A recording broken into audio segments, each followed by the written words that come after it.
Good morning, friends. Welcome back to Astrology Today and Tarot. My name is Mel Rose.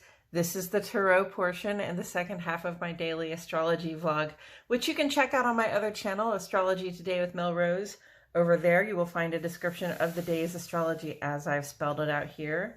Here, I'll discuss the tarot card that sits on the side of the page, and then I'll play another card that, in the context of today's astrology, may just give us something more to think about. So, let's get into it. The card that currently sits on the side of the page is the Eight of Cups, and it's here because it corresponds in astrology with the first 10 days, or the first decan, friends, of the sun's transit here in the land of Pisces. Pisces is a water sign. Cups in Tarot represent water element symbolism. Water element symbolism is about how things feel to us, our emotions, our relationships, what and who we love, what our intuition is telling us, and also a little bit about our personal habits, again, what our bodies feel like to us and how we handle that. So we come to the Eight of Cups, and we see somebody walking away. So you can see this image in the sort of middle ground here. They've got a staff, they've got a cloak, and they're moving on. They seem to have turned their back, and in fact, it's interesting to me that this person's shoulder looks really large. It makes me think of the cold shoulder, right? And additionally, you see up here sun and moon together. It looks like the sun is being eclipsed by the moon. Well, the sun is about our sense of purpose in life, what it is that we give ourselves to make things happen according to the way we'd like to see them go in the world. And the moon is how we feel about it, right? So this would indicate to me, especially with that sort of sad or disappointed sort of meh face on the moon, that our sense of purpose has been sort of occluded or eclipsed by the way we're feeling about something. So then in the foreground here, we have 8 cups. They're stacked very neatly, if not, looking very even necessarily. And it sort of represents an investment that you've made. You've given of yourself, your enthusiasm, your love, your joy, your patience, your time, to a situation, a person, place, or thing, an event. You gave a lot, and it's not anything you can get back, but you suddenly realize you have this emotional and intuitive understanding that whatever you give to it, you're not going to get back what you think you want from it, right? So not having that reciprocity there, not having the take that comes with the give, right? Can cause us to turn the cold shoulder, just to say, oh, I thought I was interested in this, but I can see that I'm not going to get the part that I'm interested in, no matter how much joy or love I bring to the situation. I've lost interest now. I'm just going to move on, right? There's this feeling of disappointment. You definitely feel a loss because you gave of yourself and you can't really get back what you gave, your time, your energy, but you can, just sort of come to that realization and move on from there, right? Say, okay, well, I'm going to stop giving to this situation that clearly isn't going to pan out for me, and I'm going to go look for a situation that does offer me some more satisfaction. So with all of that said, I'm going to turn this card over. Oh, I got the Seven of Wands. Interesting. Okay. So this is the Ethereal Visions Tarot deck, the Luna edition. And I got this deck partly because it's very Art Nouveau style. I've always loved Art Nouveau style, and I wanted something like that to look at. But also I love this shiny holographic borders on these, right? Okay, so the Seven of Wands here, we see somebody sort of defending a higher ground, right? And if you think of wands, I like to think of wands as sort of like trophies or markers of the accomplishments that we've made. Wands is fire sign, is fire element energy, and fire element energy symbolism is very much about the drive, the spark, the sense of initiative and momentum, the active pursuit of goals, the the action, the actual power that we put into, powering ourselves toward those accomplishments that we would like to make. So each one to me sort of represents an accomplishment. And so we see the Seven of Wands here. And so we've come quite a way on the Wands journey in terms of accomplishment. And we've gained a higher ground, we see. And, in the last card, in the Six of Wands, everybody was celebrating us because we had achieved something grand, right? And now that the celebration is over, you'll see that people are kind of coming for your higher ground. It reminds me of the story I heard the other day about somebody who won the lottery, and somebody is, I don't know if they filed a police report or if they're suing them because they say that card was stolen from them. Not that card, but that lottery ticket was stolen from them. So the person who won the lottery is being accused of having stolen the winning lottery ticket. And who knows whether that is the case or not. But it just makes me think, the moment you come out on top, somebody's going to come for you and try to knock you down, right? And that's not necessarily just because people are malicious, but that we all want to gain the higher ground, and we understand that there's some competition involved. So this is a time where we find ourselves in competition, but with the advantage. We find ourselves sort of with the home court advantage, and we can maintain our higher ground. Okay, it's a very defensive sort of attitude, right? We have to definitely take action to resist being sort of overcome in this circumstance. And there's always an alternative as well, because the wands are very much about forward motion. They're about keeping moving, about moving on to the next accomplishment. So, we find ourselves in this position where we've reached this higher ground, and now we're being stalled by the need to stop and defend our ground, right? When what we'd really like to be doing is making progress. So understand that sometimes when events arise or when people arise to try to make you compete for what you have, you can stand there and try to defend yourself or try to defend what you've earned, or you can, use the higher ground you've earned as a pushing off point and just leave those people in the dust. You're really just keep going forward, right? Like, okay, this was my goal, but now I've reached my goal, and I'm not going to sit around here and defend what I've done. I did it. I made it here, and now I'm going to go on to the next level. So, there's a little warning there about, not being forestalled, not being distracted and slowed down by, the demands that other people make on you to compete when you don't really have to compete for something that you've already done. Right? Okay. So Seven of Wands, where do we see this on the page today? Well, that's interesting. I would say we're going to see the Seven of Wands with this moon conjunct to Mars and Gemini today. Okay, the moon is in Gemini, and we're at the first quarter here. Okay, so a week ago was the new moon, where we were just beginning to reimagine how we want to move forward, to set intentions, and then from setting intentions, we sort of create some goals, and then we create some plans that will help us complete our goals.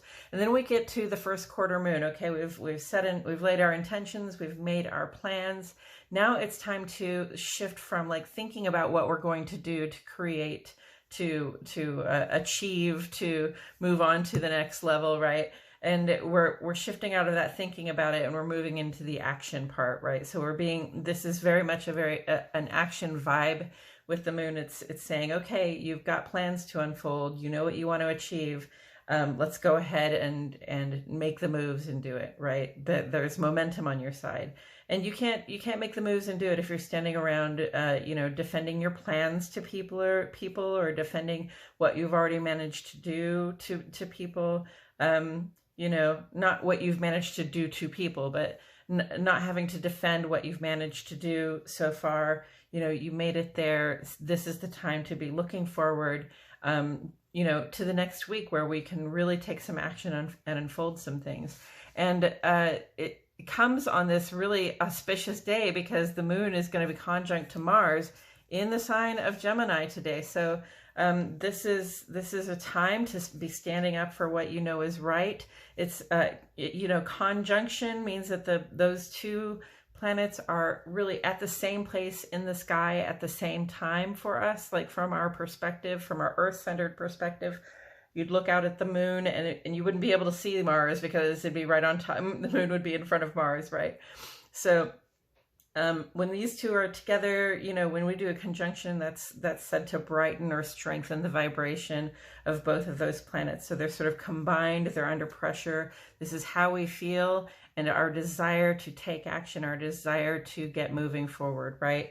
And in Gemini, which is the sign for cooperation, for communication, for sharing, for sort of creative expression as well. So you know, this is a time when we would be likely to stand up for something that we know is right, or, you know, if we found ourselves in a position of, you know, of needing to stand up for somebody that's close to us, stand up for our family members, stand up for, you know, our loved ones. You know, it can be a very defensive sort of position, but we want to make sure that we, you know, we want to make sure that when we are standing up for what is right, okay, when we are in that defensive position, or even in an assertive position, okay, we want to be assertive. We want to, you know, say, nope, this is what's right. This is how we're going to have it. We're not going to allow anybody to bully my friend here. I'm not going to allow anybody to knock me off of the ground that I've gained, or to force me to defend what I have earned, you know, but you know, there's being assertive and then there's being aggressive. There's that fine line between playing and fighting. There's that fine line between, you know, defending yourself and becoming the aggressor in a situation, right? And that's the line that we want to look out for and stay on this side of it, okay?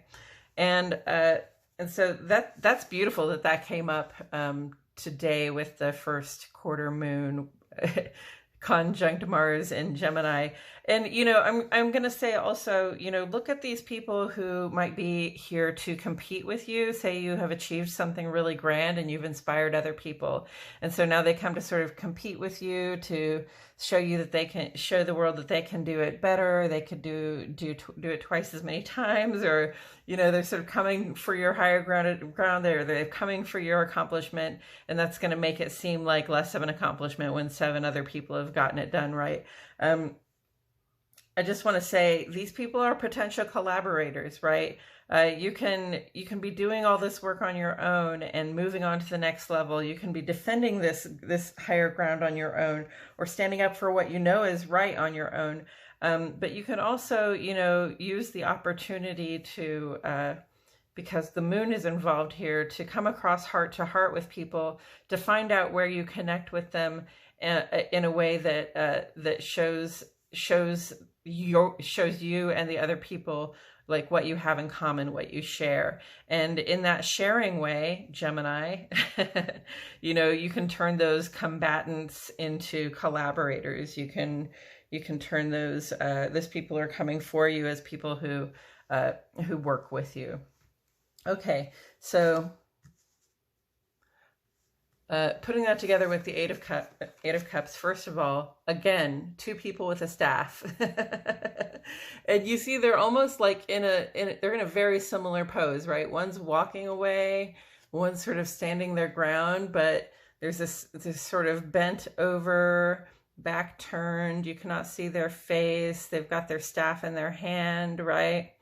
One's more of a stance of strength, and one's more of just an on the move, right? What can we say about that? So,